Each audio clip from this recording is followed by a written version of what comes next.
The story for me starts really on 9/11.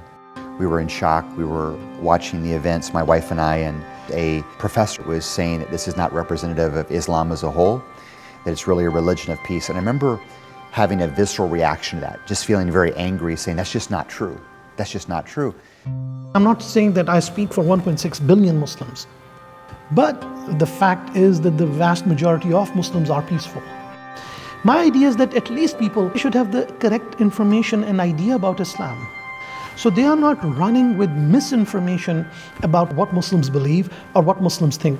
When people start speaking in ever more hateful, ever more fearful ways about vulnerable religious minorities, those communities only get more and more vulnerable. And those communities are only more and more targeted. And Muslims in America are a target.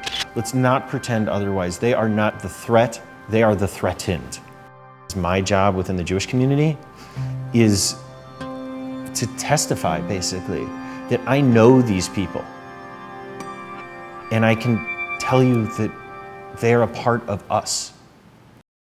If you're going to call Jesus Lord of your life, then we have to seriously consider the tone of our voice, the words we're sharing, the things that we are perpetuating as it comes to our interaction with Muslims. Because I think when you really read the New Testament and you ask yourself, what would Jesus say? What would Jesus do? It is incongruent with most of the dialogue and the words and the actions that I see represented by the Christian majority.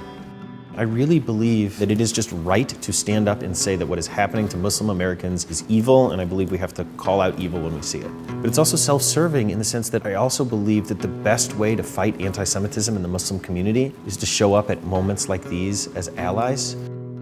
When a national survey reveals that 20-some% of Americans believe that ISIS is a true representation of what happens when Muslims are in charge of a country, and almost 50% of evangelicals believe that. That tells me that we are feeding hatred, we are feeding untruths.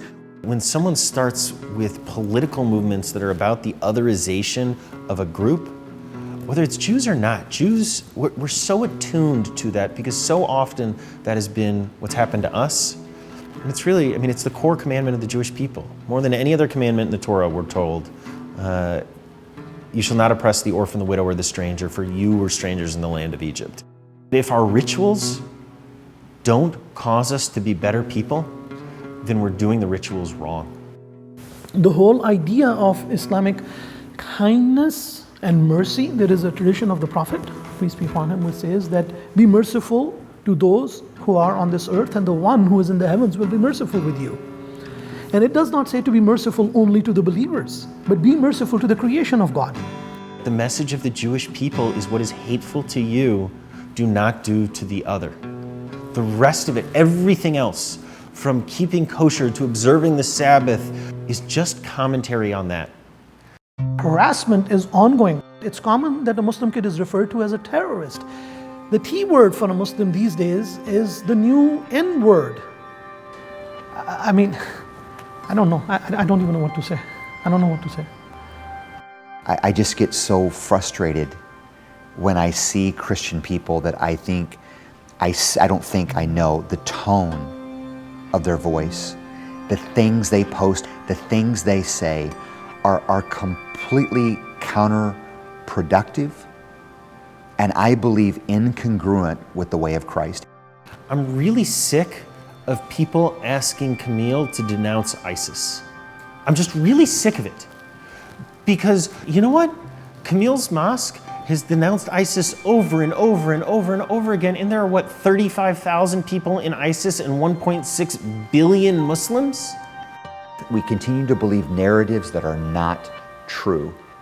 And then when we come across a story of a Muslim who does good or something, we tend to write that off as, well, that's the exception, not the norm.